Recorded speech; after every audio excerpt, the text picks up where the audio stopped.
Pred odhodom na največji fotografski sejem Fotokina smo se prejšnji teden spraševali, ali se bo tradicionalna fotografska podjetja odzvala na grožnjo mobilne telefonije in zajela nove trende v fotografiji. Odgovor je, da je edini trend, ki so ga zaznali, selfie.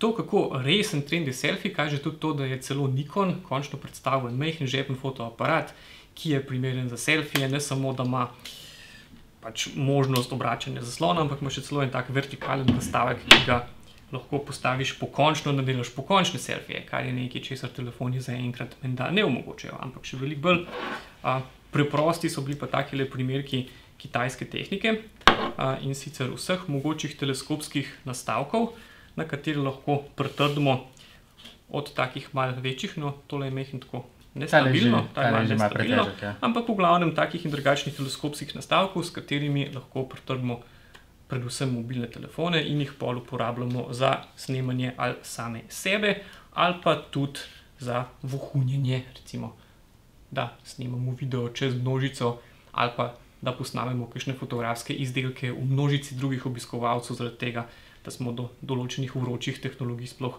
prišli, tako da smo jih lahko majčkeno pretipali in posneli kratke predstavitvene videe. To je res, manjka tukaj samo še kakšen daljinski sprožilec. Tako. Kaj pa sicer? Kaj je bilo tisto, kar je bilo, če zanemarimo selfije, tisto, kar je bilo glavno na Fotokini? Tako daleč se je izgledalo, kot da so nekako proizvajalci zdaj napadali Sony v tistem segmentu premijskih super žepnikov in da je to neka niša, kjer so zaznali, da so mogoče potencialni kupci. Ja, zdaj, letos je bilo še bolj očitno, da vsi tekmujejo z vsemi. Prej, če smo lahko trdili, da so v zadnjih parih letih proizvajalci, kot so Sony, Samsung, Panasonic, napadli segment vstopnih in srednjih fotoaparatov DSLR z brezrcalniki. Zdaj tradicionalna podjetja večkrat vračajo udarc in napadajo z novimi zmogljivimi žepniki, ki mislijo, da bojo izrinili brezrcalnike, ampak mislim pa, da vsi skupaj imajo pa predvsem eno vprašanje in sicer ne vejo točno, kam bo fotografija šla. Zato, ker, kot smo že nekajkrat rekla, od približno 1,6 milijarde naprav, ki so sposobne zajemati video in posnetke, bo samo približno dobrih 80 milijonov videokamer, fotoaparatov in ostalih namenskih naprav, vse ostalo bojo mobilni telefoni in tudi med tisoči milijard posnetkov na družabnih omrežjih bojo prevladovali posnetki, ki so narejeni z mobilnimi telefoni in drugimi novimi napravami. Pa imajo kakšen odgovor ti tradicionalni proizvajalci, kako nas bodo prepričali, da ko gremo nekam ven, da izvlečemo fotoaparat iz nahrbtnika, izvlečemo telefon iz žepa. Imajo kakšen odgovor na to? Pa mislim, da ne, ampak tukaj so si pa in proizvajalci brezrcalnikov in tradicionalna fotografska podjetja malo podobna. Recimo predstavniki Canona, s katerimi smo se pogovarjali, pa podobno trdijo tudi Nikonovci, je, da upajo, da bojo mobilni telefoni, da bo ta vsa splošna razširjenost fotografije toliko zasvojila uporabnike mobilnih telefonov, da bojo hoteli ta svoj hobi, svojo strast in vse ostalo toliko bolj razširiti in malo nadgraditi in da bojo pol posegli po bolj kakovostnih fotografskih napravah, ki jih pa seveda ponujajo oni. Ja, čeprav to se sliši tako nekako kot to, da bodo tisti, ki zdaj poslušajo glasbo na MP3-jih ali pa pretočnih storitvah, pa zaradi tega šli kupovati CD-je ali pa celo vinilke ali pa kaj podobnega. Ja, in imenitne sisteme za reprodukcijo glasbe. Ja, ta argument ni ravno najbolj prepričljiv, ampak vidiš pa, da ni kakšnega posebnega odgovora. Vidi se tudi to, da ne samo, da Canon pa Nikon nista letos predstavila tako nič kaj zelo novega, recimo Canon je prenovil svoj DSLR višjega razreda APS-C 7D Mark II in pa po približno 2 letih je predstavil nekaj podobnega, ker je Sonyjev super žepnik RX100 in kar pomeni večje tipalo v manjšem ohišju. Nikon je predstavil samo še en vmesni model fotoaparata polnega formata 750D. Kakšnih posebnih drugih novosti ni bilo. Canon se je sicer nekaj trudil še z enim takim media centrom, ki malo spominja na ne vemo čisto točno kaj, nekaj med enim media centrom za televizijo in nekaj, kjer boš lahko uporabnik shranil vse svoje digitalne posnetke, in pa nekaj malega je bilo govora tudi o oblačni storitvi, ki naj ne bi bila omejena samo za Canonove uporabnike, ampak bi lahko uporabljal kdorkoli.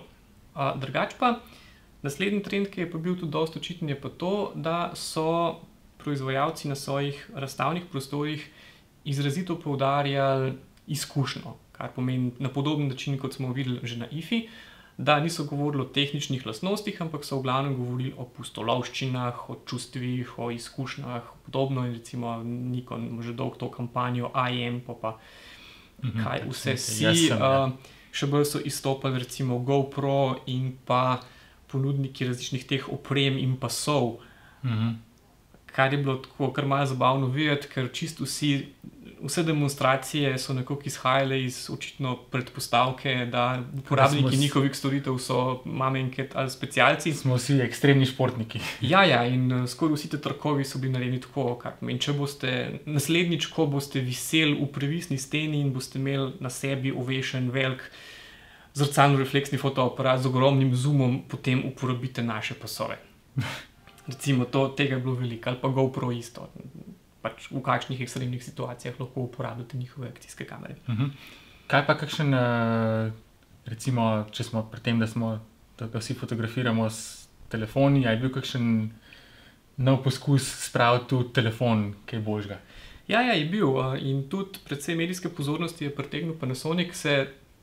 Tukaj je taka malo zanimiva ironija. Recimo tradicionalni ponudniki so letos poskušali navdušiti z Wi-Fi-jem, NFC-jem in polnim HD-jem, medtem ko so recimo na prejšnji fotokini to Samsung, Sony, Panasonic in podobni že ponujali. In zdaj, ki je Canon končno predstavil zmogljiv žepnik z enopavčnim tipalom, ga je pa Panasonic dal že v mobilni telefon.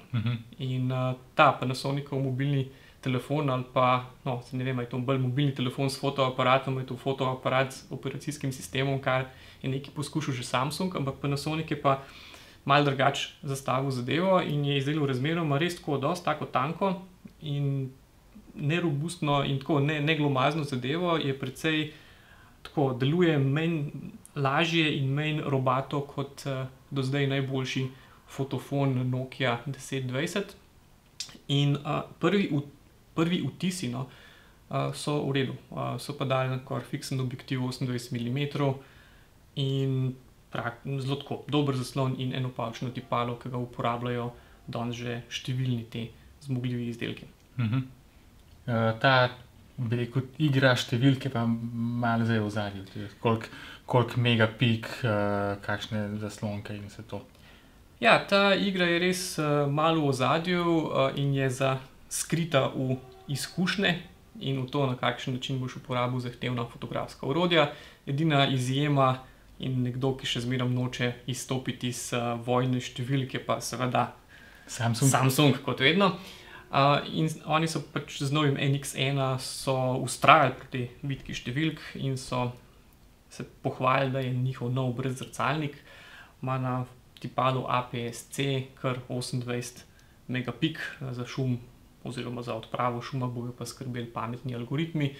Hkrati so ga pa napahali še z vsemi ostalimi brenčavkami iz letošnje IFE, kar pomeni 4K video, 15 posnetkov na sekundo in pa vsi zdaj poskušajo svoje hitre autofokuse poimenovati z enim takim nenavadnim imenom.